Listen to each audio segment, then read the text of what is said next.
মানবতার সেবায় এক উজ্জ্বল দৃষ্টান্ত স্থাপন করেছে ইকরা সুন্নাহ ফাউন্ডেশন। সম্প্রতি ফাউন্ডেশনটি বান্দা উপজেলা সহ আশেপাশের বিভিন্ন উপজেলায় অসহায় প্রতিবন্ধী ও ক্যান্সার আক্রান্ত ব্যক্তিদের মাঝে অনুদান প্রদান করেছে। এই মহৎ উদ্যোগের অংশ হিসেবে প্রতিষ্ঠানটি নিত্য প্রয়োজনীয় খাদ্য সামগ্রী, আর্থিক সহযোগিতা ও অন্যান্য প্রয়োজনীয় দ্রব্যাদি অসহায় পরিবারের মাঝে বিতরণ করেছে।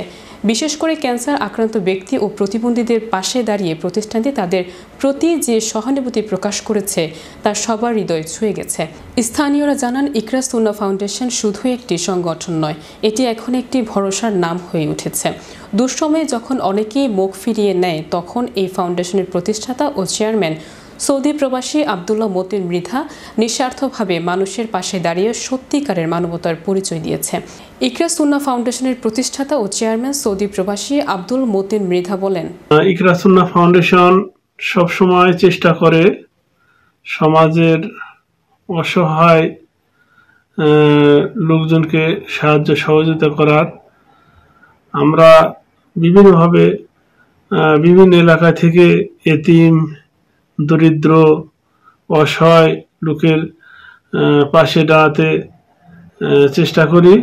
ইনশাআল্লাহ আমরা ভবিষ্যতেও এই ধরনের কার্যক্রম চালিয়ে যাব।